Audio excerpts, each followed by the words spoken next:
우리가 지난 시간에 악인의 꺼져가는 등불에 대해서 같이 살펴봤습니다. 하나님 아닌 모든 것이 꺼져가는 등불이다 하는 것 잊지 마시고, 재물도 권세도, 이 충격적인 뉴스를 우리가 들으니까 더욱더 이 말이 실감이 되네요. 권세도 우리 인생의 영원한 등불이 아니라는 것을 정말 마음속 깊이 생각하면서 생명의 속전이 되시는 그리스도 붙들고 사는 우리 모두가 될 수 있기를 주님의 이름으로 축복을 드립니다. 잠언 13장 10절 오늘 말씀은 말합니다. 교만에서는 다툼만 일어날 뿐이다. 그러네. 권면을 듣는 자는 지혜가 있느니라 그랬어요. 영원한 등불이 되시는 하나님을 버리면 인생에 나타나는 특징들이 많겠지만 그 중에 하나가 교만이고, 교만 때문에 끊어지는 것이 하나님과의 소통, 사람과의 소통입니다.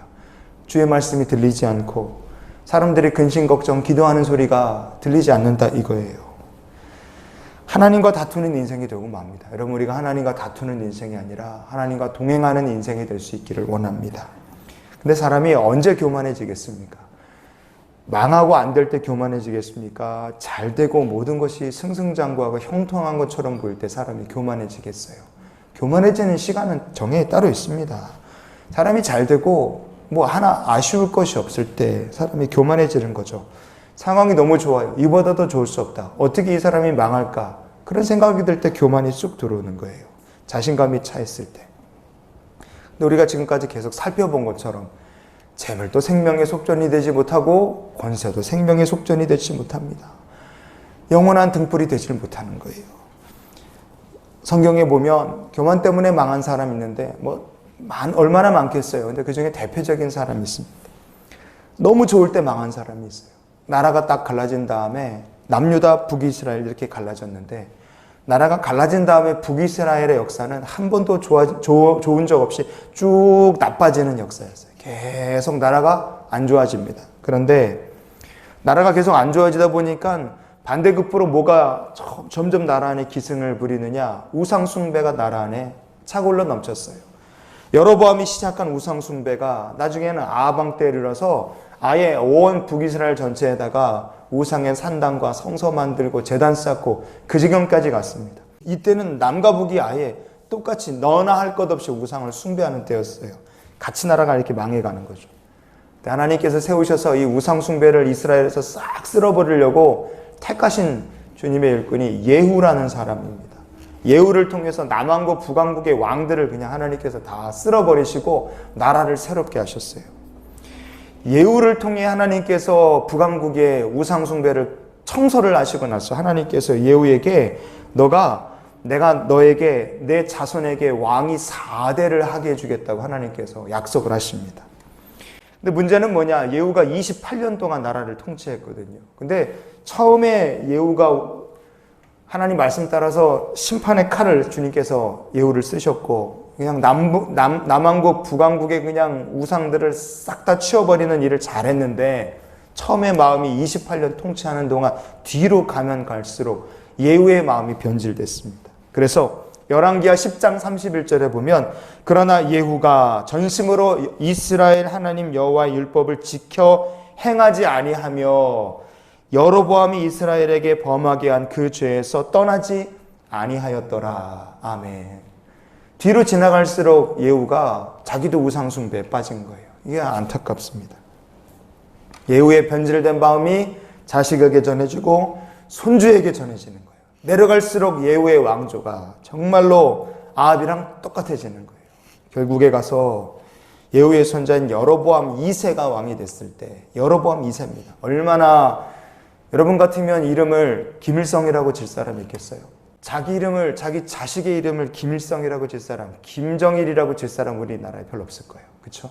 왜냐하면 그 이름이 좋은 이름이 아니에요. 악한 이름입니다. 다 누구나 알아요. 이런 사람 이름을 지면 안 돼. 여로보암이라는 이름은 하나님께서 싫어하시는 대명사였어요. 그런데 예후의 아들이 자기 아들의 이름을 뭐라고 졌느냐? 너는 여로보암이다. 이렇게 진 거예요. 그러니 이 집이 얼마나 심각하게 타락했는지 알 수 있어요.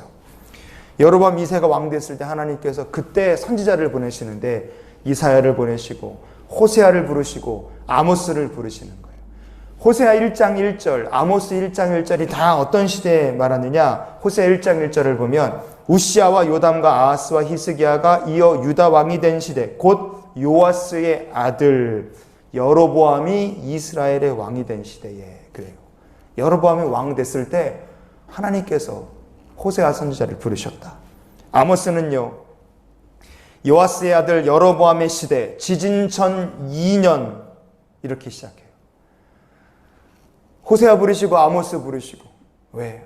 여로보암이라는 사람이 하는 일이 너무 막 망할 길을 향해 쭉 달려가고 있었기 때문에 그래요. 근데 이 사람이 하는 일이 망할 길을 향해 달려가는데 세상적으로 보면 북왕국 이스라엘 어땠느냐? 너무 좋아요. 너무 좋습니다. 과연 이 나라가 망할까? 이 사람의 인생이 이렇게 순식간에 몰락할 수 있을까? 그런 생각이 들 정도로 너무 좋아요. 열왕기하 14장 25절에 보면 여로보암이 이스라엘의 영토를 회복했다 그랬어요. 땅을 회복하는데 아람 나라가 망해갔고요. 아람 나라가 꽉 붙잡고 있었던 왕에 대한 무역로를 딱 확보하면서 왔다 갔다 하는 상인들에게 통행세를 받으면서 세금을 받으니까 나라의 재정이 빵빵해지는 거예요.